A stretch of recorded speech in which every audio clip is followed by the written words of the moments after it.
was a normal Monday. I was in a meeting. One of the substitutes comes in and says, "There's someone in the building." She seemed a little panicked. My principal makes the announcement that there's an intruder in the building. Never in a million years did I ever think this would be part of my narrative. We go to walk on the hallway and there's 4 of us, and he's right there. And so he shot towards us. So I went and hid in the bathroom. I had just met up with a coworker, and he goes, "Hey, did you see there was an active shooter in St. Louis City?" So I pulled up my phone, saw the news thing that was a school in South City, looked into it because my mom's a teacher at a school in South City and saw it was her school. My dad received a phone call from a friend of his whose granddaughter was in the classroom with my mom, who had told him she had been shot, my mom had been shot. The gunman came into her classroom, and there were students in her classroom, and she put herself in front of her students to protect them, and then told some of the students after she had been shot to jump out of the window.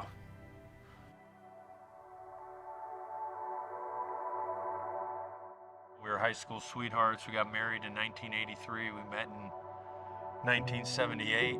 We've got a family, five kids, 6 grandkids, and she had been teaching at the public schools for right at 20 years. She used to teach swimming lessons at the YMCA growing up, and that's when she decided she wanted to be a teacher and teach the kids and help them learn and get through life. Then she loved teaching PE and health. Jean was my kindergarten through 8th grade PE teacher, and then I went on to high school and college, and at my first job, I reunited with Jean as a colleague. We had been colleagues for 17 years since I started my career. Jean is amazing.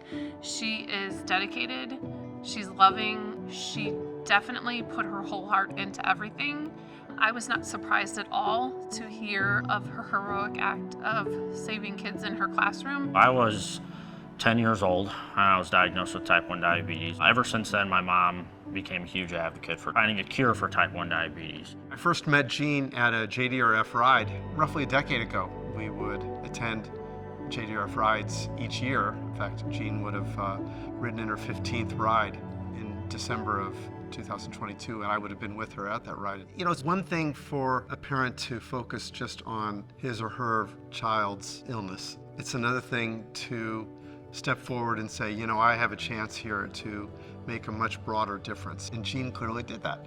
She did that by raising awareness and, of course, by fundraising. She raised approaching $100,000. She was a modest person who clearly appreciated the community around her. I think she would want her legacy to be that she loved family, she loved friends, students, she loved teaching. I think she just want to be remembered for all of that.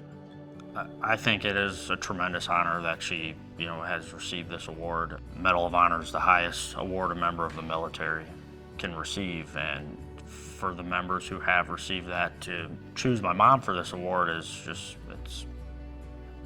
I don't have the words for it. Very appreciative of their service and that they deemed her actions worthy of this award from the Congressional Medal of Honor Society.